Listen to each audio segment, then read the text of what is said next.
Sir, Rahul Gandhi विदेश दौऱ्यावरती आहेत आणि विदेश दौऱ्यावर असताना त्यांनी एक वक्तव्य केलेलं आहे की आम्ही भारतातलं जे आरक्षण आहे ते संपवणार आहे.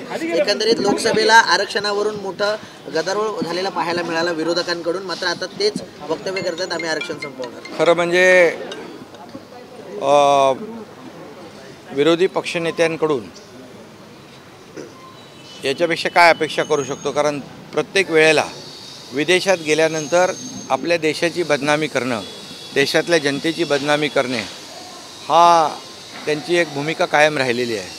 आणि आरक्षण रद्द करणार, खरं म्हणजे आरक्षण विरोधी चेहरा हा काँग्रेसचा आज समोर आलेला आहे. पोटातमध्ये जे असतं ते ओठामध्ये येतं आणि ते त्यांनी बोलून दाखवलं आहे की आरक्षण रद्द करण्याची भूमिका काँग्रेसची आहे म्हणून. खरं म्हणजे त्यांनी बाबासाहेबांना धोका दिला.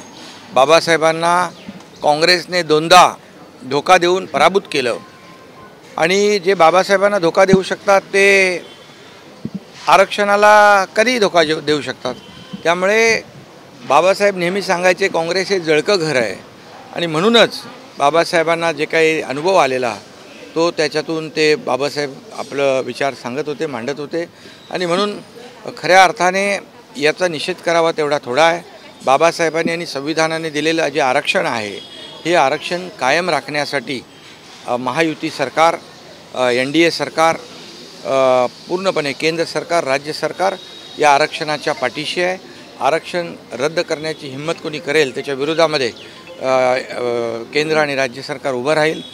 खरं म्हणजे आता ज्यांना आरक्षण मिळालं आहे त्यांना खरा चेहरा काँग्रेसचा कळला असेल की लोकसभेमध्ये याच लोकांनी फेक नरेटिव्ह पसरवून संविधान बदलणार, त्याच बाबासाहेबांच्या संविधानाने दिलेलं आरक्षण रद्द करणार हे जेव्हा या लोकसभेच्या निवडणुकीनंतर बोलतायत, याचा अर्थ काँग्रेसचा आरक्षण विरोधी खरा चेहरा आज जनतेसमोर आलेला आहे. आणि म्हणून याचा निषेध मी करतो, याची निंदा करतो आणि या आरक्षणाला जे कोणी हात लावतील त्यांच्या विरोधामध्ये केंद्र आणि राज्य सरकार उभा टाकेल. नाही, म्हणून आपल्या देशाची बदनामी जनता आपण म्हणजे हे देशप्रेम काय आहे म्हणून या तमाम देशभक्तांनी, देशप्रेमी जनतेने याचा विचार केला पाहिजे.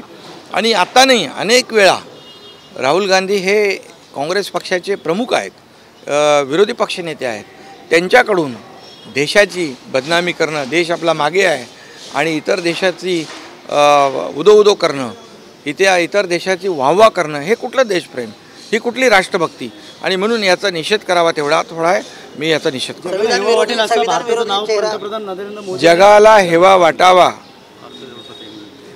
हेवा वाटावा अशी भारताचं नावलौकिक आज जगभरामध्ये भारताचं आहे.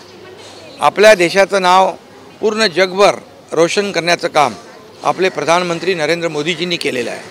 आज इतर जगभरातल्या देशांची अर्थव्यवस्था डबघाईला आलेली असताना आपल्या देशाची अर्थव्यवस्था 11व्यावरून 5व्या क्रमांकावर आणणं, आता पुढे 3ऱ्या क्रमांकावर आणण्याचे संकल्प मांडणं, $5 ट्रिलियन इकॉनॉमीचा गोल अचीव करणं, हे सगळं जे आणि देशाला आर्थिक महासत्तेकडे घेऊन जाण्याचं स्वप्न पाहणं, हे एकीकडे बघा, हे देशाचे प्रधानमंत्री नरेंद्र मोदीजी एकीकडे देशभक्तीची बात करतायत आणि दुसरीकडे देशविरोधी, देशाचा अपमान करणारं वक्तव्य राहुल गांधी यांनी केलं आहे. म्हणून मी त्यांचा निषेध करतो. संविधान विरोधी कोण आहे यांच्या बोलण्यातून आज दिसलेला आहे आणि म्हणून संविधानाला मानणारी जनता या देशातली सुज्ञ आहे आणि येणाऱ्या काळामध्ये काँग्रेसला धडा शिकवल्याशिवाय राहणार नाही.